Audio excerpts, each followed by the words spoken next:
بسم الله الرحمن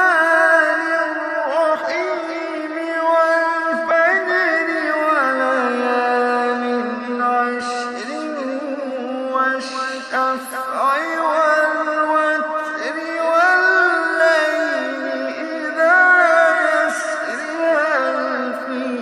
ذلك قسم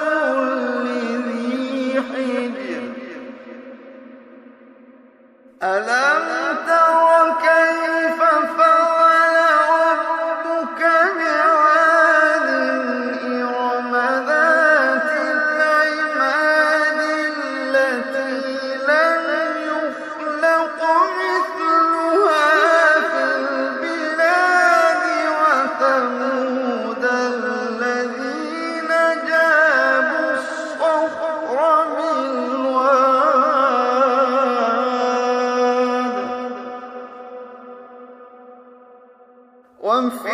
وفرعون ذي الأوتاد الذين طغوا في البلاد فأكثروا فيها الفساد فصب عليهم ربك سوط عذاب وفرعون ذي الأوتاد الذين طغوا في البلاد فأكثروا فيها الفساد فصب عليهم ربك سوط عذاب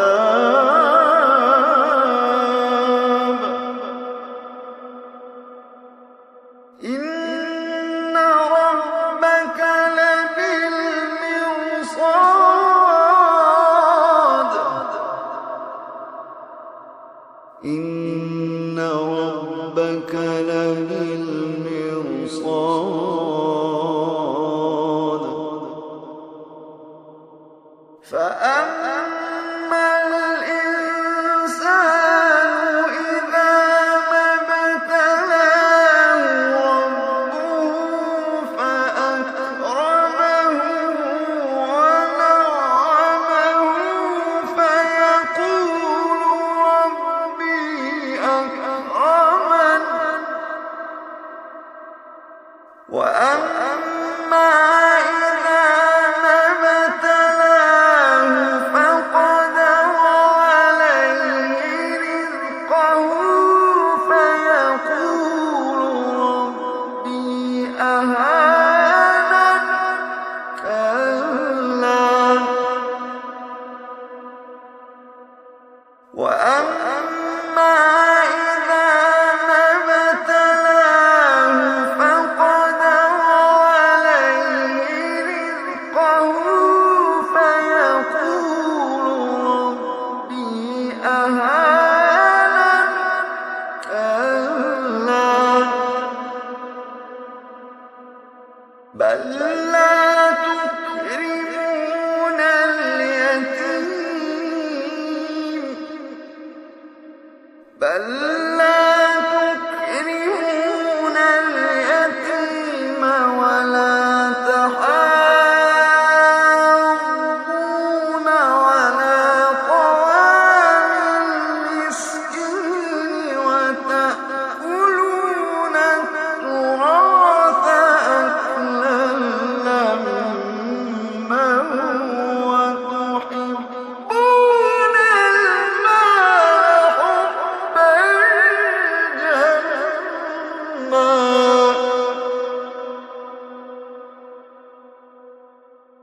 كلا إذا دكت الأرض دكا دكا وجاء ربك والملك صفا صفا وجيء يومئذ بجهنم يومئذ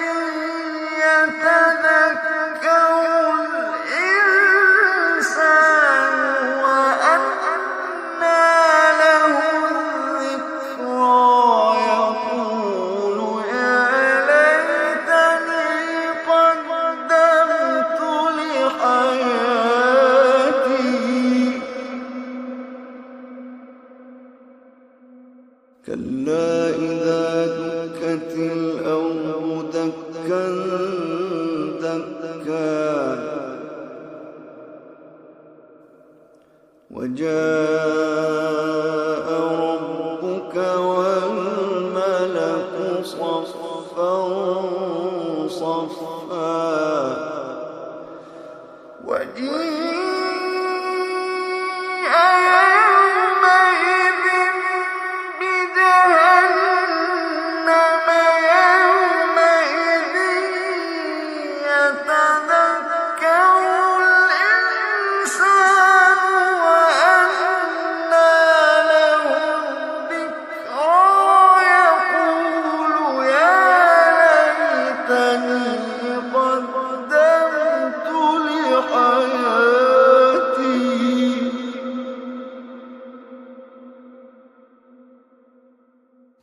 فيومئذ لا يعذب عذابه أحد ولا يوثق وثاقه أحد ولا يوثق وثاقه أحد يا أيتها النفس المطمئنة ارجعي إلى